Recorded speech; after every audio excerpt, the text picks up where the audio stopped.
আসসালামু আলাইকুম। কেমন আছেন সবাই? আশা করি সবাই ভালো আছেন। আলহামদুলিল্লাহ আমরাও ভালো আছি। সকাল সকাল চলে আসলাম নাস্তা বানাতে।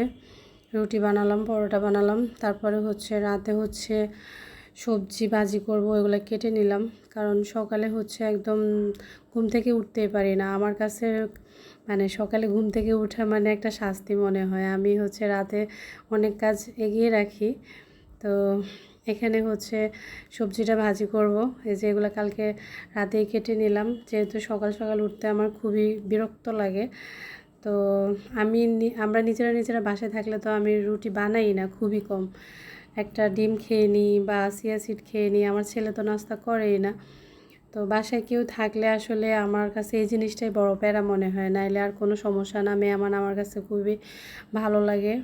আমার বাসা খালি থাকলে আমার অশান্তি লাগে, কিন্তু জাস্ট নাস্তা বানানোটার প্যারাটাই আমার কাছে বেশি খারাপ লাগে।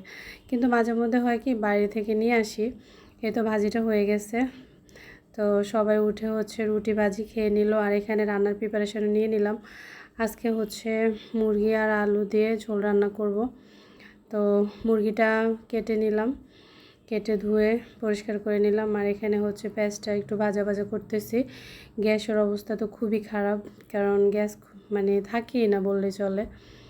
তো এই তো মশলাটা কষাই নিতেছি। আস্তে আস্তে হতে হতে অনেক টাইম লাগে। প্রতিদিন এই হ্যাসেলটা আর ভালো লাগতেছে না। ভাবতেছি যে একটা ইলেকট্রিক চুলা কিনতেই হবে। নিজেরা থাকলে আসলে সমস্যা হয় না, কিন্তু বাসায় কেউ থাকলে হয় কি, রান্না বান্না, তার মধ্যে রুগী থাকলে তো আরও সমস্যা। খাবার দিতে অনেক সময় লাগে। প্রায় 3টা সাড়ে 3টা বাজে এক চুলায় রান্না করতে করতে অনেক লেট হয়ে যায়। যেহেতু আমি সকাল একদম ভোরে উঠতে পারি না, নামাজ পড়ে আবার ঘুমাই, 10টা সাড়ে 10টায় উঠি। তো এই তো মুরগির জন্য মশলাটা কষিয়ে নিলাম। এখানে আদা রসুন গরম মশলা সব কিছু দিয়ে ভালোভাবে কষিয়ে তেল ওঠা অবস্থায় তখন মুরগিটা দিয়ে দিলাম। তো মুরগিটা দেওয়ার পরে অনেকক্ষণ কষিয়ে নিলাম মুরগিটা।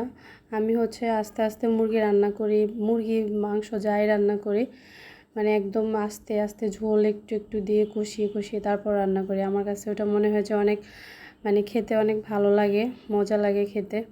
তো এই যে কয়েকবার কষানোর পরে এখানে ঝোলের জন্য পানি দিয়ে দিলাম।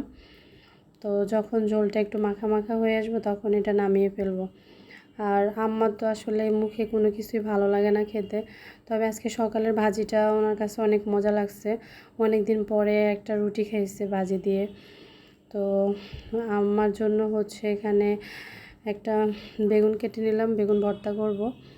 সবার জন্যই করতেছি, ওনার জন্য কাঁচামরিচ দিয়ে করব, যেহেতু ওনার ইনফেকশান অনেক বেশি। এজন্য ওনার জন্য কাঁচামরিচ দিয়ে করব, আর আমাদের জন্য শুকনো মরিচ দিয়ে করব। বেগুন ভর্তাটা কার কার পছন্দ কমেন্টে জানাবেন। আমার তো অনেক পছন্দ, যদিও আমার অ্যালার্জির অনেক প্রবলেম। দুনিয়ার সব অ্যালার্জি আল্লাহ আমাকেই দিয়ে রাখছে। যাই হোক, আল্লাহর কাছে শুকর। তো এখানে মুরগিটাও হয়ে গেছে, আর এদিকে বেগুনটা ভেজে নিচ্ছি। তো আমি যখন বেগুনটা ভাজতেছি তখন প্রায় 2টা বাজে, বুঝেন কী অবস্থা আমার। তো বেগুনটা ভাজার পরে ভর্তা করে তারপরে এই ফাঁকে বেগুনটা বসায় দিয়ে বাসার তো আরও আনুষঙ্গিক কাজকর্ম থাকে, এগুলো করে নিলাম।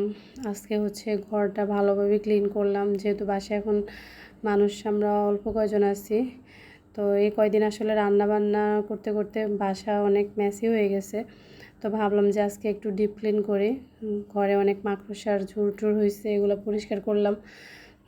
তারপরে ভালোভাবে ঘর ঝাড়ু দিয়ে মুছে নিলাম। তো এই যে ভর্তাটা করতেছি, পেঁয়াজটা একটু ভেজে নিলাম। আমি সাধারণত কাঁচা পেঁয়াজ দিয়ে ভর্তা করি, কিন্তু আজকে কেন জানি মনে হয়েছে যে একটু হালকা করে ভেজে নিই। পরে দেখলাম না যা অনেক অনেক ভালো হয়েছে ভর্তাটা খেতে। তো এখানে আগে লবণ আর পেঁয়াজ দিয়ে মেখে এই যে আমার জন্য একটু আলাদা করে রাখলাম, কাঁচামরিচ দিয়ে করব। তো ভর্তাটা করে নিলাম। ভর্তাটা করার পরে বাকি কাজগুলো করলাম। বাথরুমে অনেক কাপড় ভিজাইছি, এগুলো ধুলাম, গোসল করলাম। তারপরে নামাজ শেষ করে সবাই খাবার খেলাম। আর এখানে সন্ধ্যার জন্য একটা মুরগি ফ্রাই করব, তাই এই জন্য ম্যারিনেট করে নিতেছি। এই যে একটু সয়া সস ছিল, সয়া সস বেশি ছিল না। ওই দিন আমি অনেক সস নিয়ে আসছি, কিন্তু আমার সয়া সসের কথা মনে ছিল না, সয়া সস আনা হয় নাই। তো যা ছিল ওটাই দিলাম। এখানে হচ্ছে আদা, তারপরে রসুন দিলাম, একটু লবণ, আর ঝালের জন্য একটু গুঁড়া মশলা দিছি।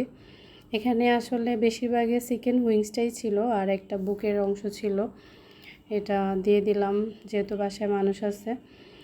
তো এখানে সব মশলাপাতি দিয়ে প্রায় 2 ঘন্টার মতো ম্যারিনেট করে রাখছি। তো পরে দেখা গেছে যখন ভাজবো তখন হচ্ছে একটু কর্নফ্লাওয়ার আর একটু ময়দা দিয়ে ভালোভাবে মেখে নিলাম। তখন তাহলে হয় কি, কোটিংটা ভালো হয়, খেতে একটু মুসমুসা হয়, ভালো লাগে।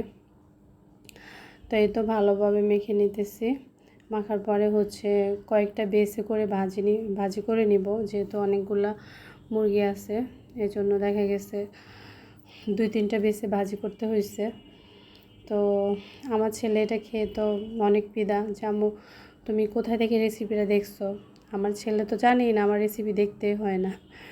তো ওর হয়েছে এগুলা অনেক পছন্দ। বাইরে যত পিৎজা খাবে, চিকেন ফ্রাই খাবে, বার্গার খাবে, ও বলবে যে তোমার হাতের পিৎজাটাই অনেক মজা, তোমার হাতের চিকেন ফ্রাই মজা, তান্দুরি মজা। বাইরের খাবার অনেক পছন্দ, কিন্তু তারপরও ওর মার হাতেরগুলোই ওর বেশি পছন্দ। কিছুদিন আগে আমরা হচ্ছে একটা জায়গায় ঘুরতে গেছিলাম সদরঘাটে, ওখান থেকেও পিৎজা নিয়ে আসছি। তো খাওয়ার পরে বলতেছি রিভিউ দাও কেমন হয়েছে, বলতেছে তোমারটাই বেটার।